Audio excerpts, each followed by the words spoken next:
The story of Songhai challenges everything you thought you knew about the medieval world and Africa's place in it. The Songhai Empire rose from the banks of the mighty Niger River in West Africa during the 15th and 16th centuries. It emerged from the ashes of the Mali Empire, which itself had been a great power. Under the leadership of visionary rulers like Sunni Ali and later, the great Askia Muhammad, Songhai grew at an astonishing pace. At its absolute peak, it became one of the largest empires in all of world history.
The most famous of these institutions was the Sankore University, often referred to as the University of Timbuktu.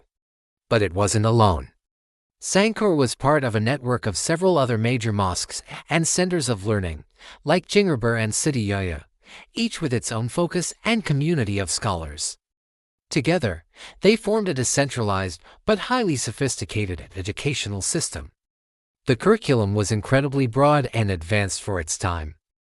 Students would dive deep into mathematics, developing complex algebraic and geometric concepts. They studied astronomy, charting the movements of the stars and planets with impressive accuracy. They explored medicine, writing treatises on surgery, pharmacology, and public health. And of course, they mastered the traditional Islamic sciences, law and history, philosophy, and theology. Getting a degree from one of these universities was no simple task. It was a rigorous and demanding process. Students didn't just passively listen to lectures. They were required to engage in intense debate, to write extensively, and ultimately, to produce and publicly defend an original thesis, a piece of new scholarship. Sound familiar? This is the exact same model that modern universities, particularly at the doctoral level, use today. This system wasn't a primitive foreigner, it was a fully fledged academic framework that produced generations of world-class intellectuals. One of the most incredible legacies of the Songhai Empire's golden age is the physical proof of this intellectual powerhouse, the manuscripts. We're talking about hundreds of thousands of handwritten books and scrolls, meticulously created by African scholars in Timbuktu and other cities like Jen. While many were lost or destroyed over the centuries, especially during invasions and periods of instability, an astonishing number, tens of thousands, still exist today. They are preserved in private family libraries and public collections in Mali, a priceless treasure of human knowledge. And what's written in them is breathtaking. These aren't just religious texts. They cover an incredible array of subjects. There are detailed astronomical charts that map planetary movements. There are medical textbooks that describe surgical procedures and treatments for diseases like malaria. There are complex legal documents outlining systems of commercial law and ethics. There are books on economics, discussing market theories and trade practices. There are philosophical treatises on logic, ethics, and the nature of existence. Let us be absolutely clear about this: these were not just copies of works from Greece or Persia. While Songhai scholars were well read in the classics of the Islamic and ancient world, they were not mere curators. They were creators. They were African scientists, mathematicians, and philosophers producing original, groundbreaking knowledge, building upon existing traditions, and pushing the boundaries of what was known. These manuscripts are tangible evidence that a vibrant, innovative, and highly advanced scientific and humanistic tradition was flourishing in West Africa. This explosion of learning and culture wasn't an accident, nor was it some grassroots movement happening in secret. It was actively and enthusiastically supported by the state. The rulers of the Songhai Empire, particularly Askia Muhammad, recognized that knowledge was the ultimate form of power. It strengthened the legal system, improved governance, spurred economic innovation, and enhanced the empire's prestige on the world stage. So they invested in it. They provided generous funding for scholars, giving them salaries and grants so they could focus on their research and teaching without financial worry. They established and protected vast libraries, safeguarding the accumulated knowledge of generations. Teachers, professors, and judges were given immense social status and respect. They were the celebrities of their day. The empire understood that investing in its brightest minds was the best investment it could possibly make for its future. Knowledge wasn't just a cultural nice-to-have, it was a central pillar of state policy.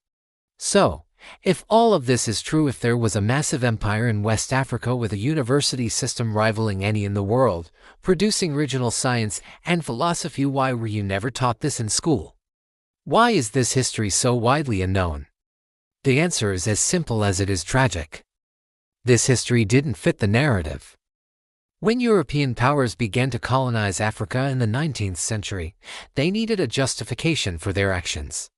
That justification was built on the lie that Africa was a dark continent, a place without history, without civilization, without knowledge, and that it was the so-called white man's burden to bring civilization to its people. An Africa with universities that predate many in Europe, an Africa where scholars debated mathematics and astronomy while much of Europe was still emerging from the Middle Ages, completely shattered that lie. It challenged the racist and condescending ideologies that underpinned the entire colonial project. So, this history wasn't debated or reinterpreted. It was simply ignored. It was erased, buried under a mountain of propaganda that served the interests of empire. The story of Songhai was a dangerous truth, and so it was locked away. The Songhai Empire is not just a fascinating chapter of the past. It's a powerful statement that changes our entire understanding of world history. It proves one thing with absolute clarity: Africa didn't wait to be taught. Africa didn't need to be civilized.